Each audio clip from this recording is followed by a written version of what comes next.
I believe.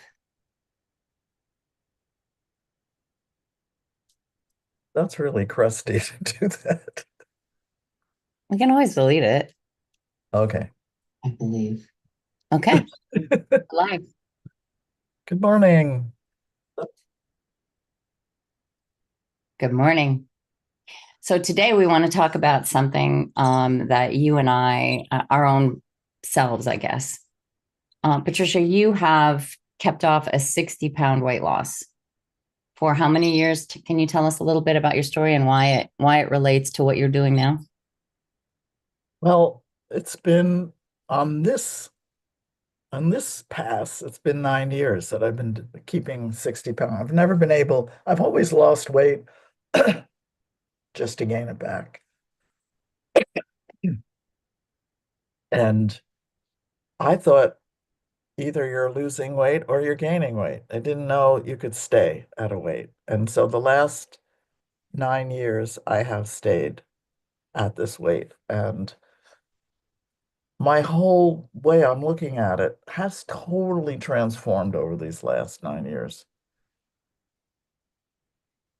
I started out thinking it's all about the food. Just keep to the food, keep to your food plan. That's the most important thing. And I have discovered long term that there's so many of us who keep to their food plan until they don't. And so, what's that about? As I was going through my journey, what's that about? Why are people keeping to it until they don't? And who's there for those people who don't? And what I've noticed that people just go back to the same old, same old. They go back to Weight Watchers. So they go back to whatever the diet du jour was. And so I was really rigid about just sticking to it. Um, Through working with others because I'm a coach, and myself, I see that there's so much more to it than only sticking to the food plan. Yeah, great if you can stick to the food plan. No, I don't mean you shouldn't stick to your food plan. But what I mean is what's going on when we're not sticking to our food plan? And is that the end of the world? It's all over. Either I do it or I don't do it. Because I remember that, and I'm sure you had that mental frame also, Sonia. Either I was doing it or then forget it. I can't do it. I might as well just accept myself the way I am. And what I've learned is it is a journey that we go through. And when we come up against going back, looking like we're going back, what's that really about? What's underneath? What's underneath this? That's what we have to look at. What's underneath? It doesn't have to be all or nothing. It can be, wait a minute, something's going on here. I'm going back. I'm going back to the food, but I don't have to hit it hard. I can look to see what's going on. But I need people around me who are also in that um, mindset. They're also in it for the journey. So people who just want to lose weight, they think they're going to lose weight, keep it off, no problem. And there probably are some people who can do that.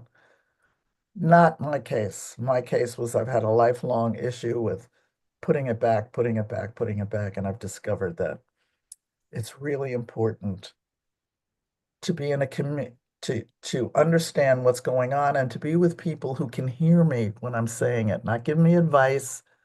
Why don't you just stick to the plan? Yeah, I wish I could, but something's going on. But be with community of people who are working and ironing that out as they go on their journey. It's really interesting when you talk about this. Me personally, I carried an immense amount of weight through my life, and I probably lost 1,000 pounds, up and down and up and down and up and down and up and down. I never got below a certain weight, and at the end of the day, I ended up doing things to help me with my physical health rather than with my weight because I just didn't believe I was going to lose the weight anymore. I just didn't believe it. So I was doing things that I was making changes. It's ironic when I look back on it now, but I was making changes to get rid of my asthma. I was making changes to help me heal my type 2 diabetes and my high cholesterol. But I truly had this limiting core belief that I would never keep the weight off. I know how to lose it, I know how to gain it, but I never thought. And when you and I started talking, I released 170 pounds. That's like two, fifth graders. Three, four. Three, maybe. Okay. Well, my fifth grade, it was two of me at fifth grade because I was a heavy, heavy fifth grader. So yes, you're probably right. But when you and I first started talking, we had this commonality of just starting to recognize that there's so much about the diet industry that is just so pervasively, you got to eat the right things, you got to do the right things, and you got to be so mindful, so watchful, abjectly fearful if you're in the middle of a weight loss phase, abjectly fearful of breaking that because then you're going to tumble into the Grand Canyon of ditches. And when you and I started talking, we started to realize these underlying things that you and I were starting to figure out and release as a part of this. And one of the things you mentioned was we're either on a diet or we're not. What about the middle ground? There is no such thing as a middle ground when we're constantly measuring everything that we do by what we eat or don't eat. There's no middle ground when we can't identify that, you can't say even I had a really good day if we screwed up one thing. And that's where we get to shift. And that's where you and I really connected on the wisdom underlying, wait a minute, we can call it an addiction. We can call it a dysfunction. We can call it our thing, whatever it is. But what are the causes? Right.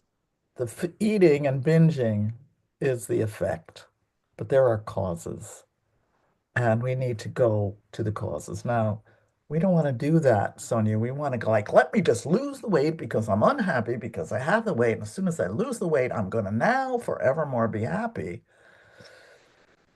Boom. It doesn't work that way. And we go back. Not everybody, but those of us who do go back. We're talking to those of us who do go back. We're not talking to everybody, but we're talking to those of us who do go back.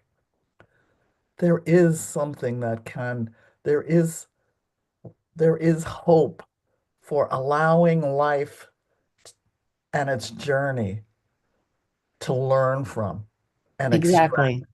and Yes. extract the information that's coming up for us right in front of us. We think it's about the food. We think it's about no willpower. But what's happening is there's something coming up. And how do we handle that? How do we handle it when it does? How do we Right. recognize it? And The, what do the, we the, do?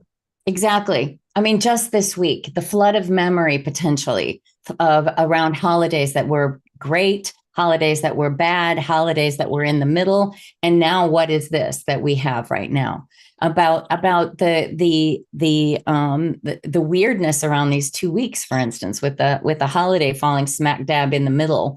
If you celebrate Christmas, but even if you don't, there's other holidays that are falling smack dab into this and the memories associated with this pull up all these extra things that we weren't prepared for, we didn't expect. My mom passed a year plus ago. Last Christmas, I think I was still in a fog. This Christmas it hit me really hard.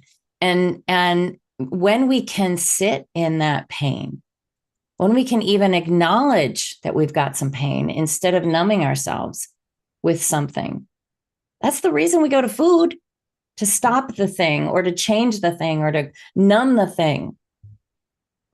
Right. So, how do we proceed? January 1st is coming. I'm afraid to, this is what I hear, right, from the people. Like, I'm afraid to start because I've done that so many times and I've failed.